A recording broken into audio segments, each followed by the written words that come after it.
Hi, welcome to Think Digital, and today I will show you how to make zoom in effect on CapCut. First, let's open our app, and as you can see, I already have a project opened. Now let's say I want to add a slow zoom in effect on the first portion of the clip.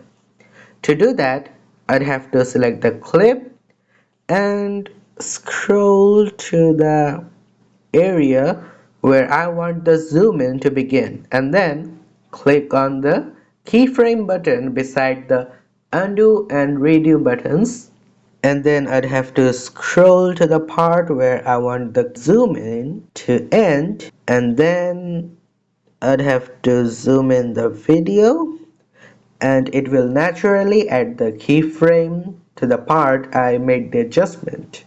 Now here you will see that the zoom in is in effect on the video.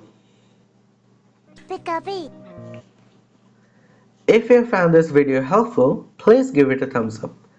If you have any question, comment below and we'll be more than happy to answer it for you.